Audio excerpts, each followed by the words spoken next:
we actually announced it, I think, on Spike, the first kind of, or we had, I think, a great CG trailer for it. And then you guys have been showing this a bunch of times. We did on VGX last year. You were live with me and my good buddy Joel McHale showing off. I have to always say my good friend Joel McHale before I say his name. Part of the contract. Anyways, we had you on showing the game, and you know, we're seeing some B-roll of this right here.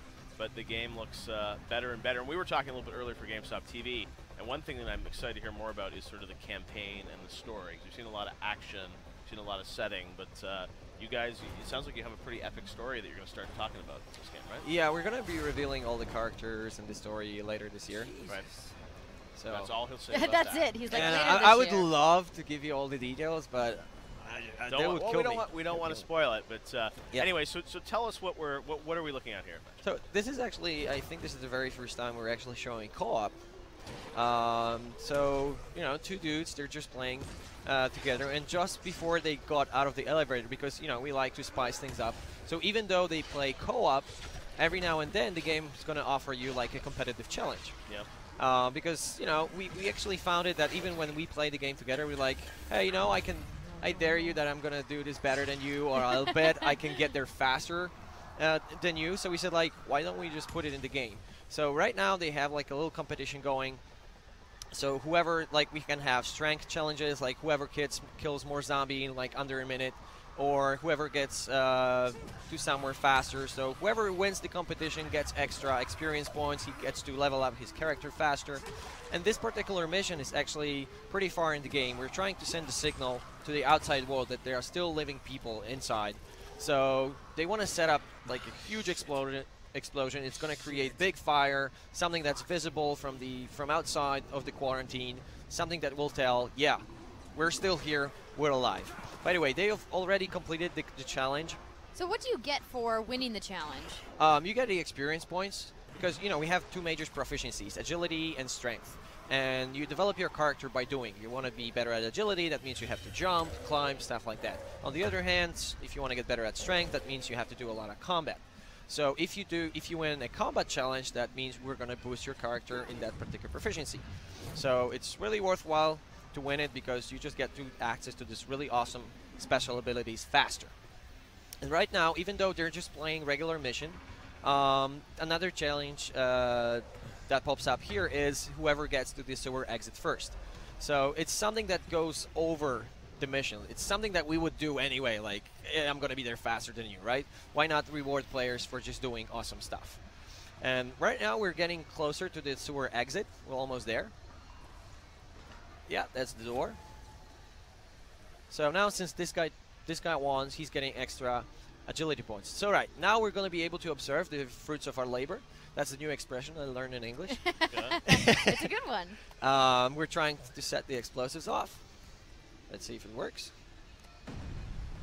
There we go. Yes, blow it up. And now we thought just setting building on fire might not be enough, so we put Oh, like, is that a frown face? yeah, In the building? we thought, like, you know, that's something that only a human being likes could that. do. So that's gonna send a clear signal. Now here's the cool stuff. You see that thing showing hunter incoming? You see, every time there's nighttime, the game is open for invasion, and that means an ultimate zombie, human-controlled zombie may invade your game, and that's like one of the scenarios that might happen at night, and that kind of changes the whole game because right now it's not about completing your objective, it's about surviving. So, oh, do you see that? Now they have like two tools at their disposal to defend themselves. First one is the survivor sense. You can see the pulse going away from them. When it turns red, they can sense the direction where the night hunter is coming from. Yep. The second thing to defend themselves is the UV flashlight. You see the night hunter, oh, there he is.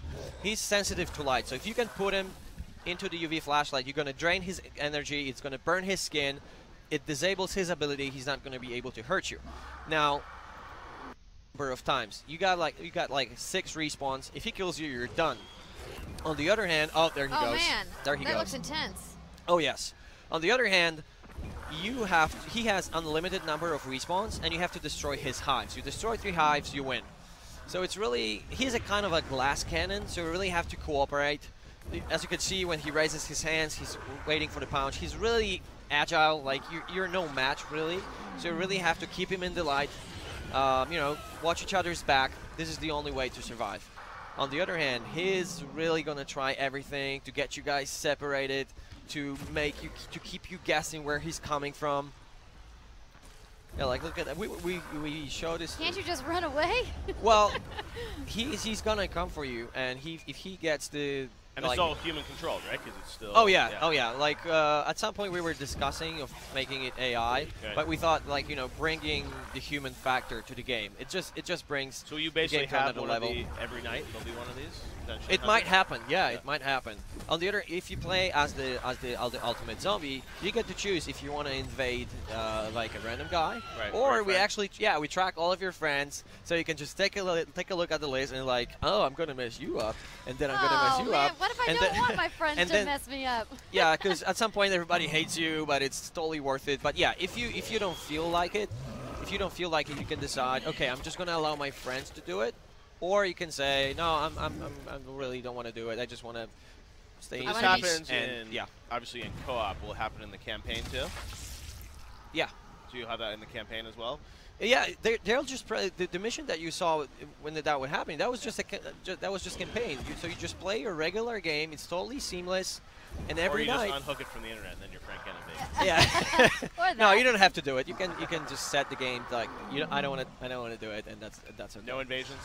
Like it's gonna be on by default because we're bringing players to play it, and people are having so much fun that it's definitely gonna be on by default. But if you don't feel like it, we're not going to be forcing you to do it. And it's 2 versus 1, but obviously, well, we have. It's going to be asymmetric. Okay.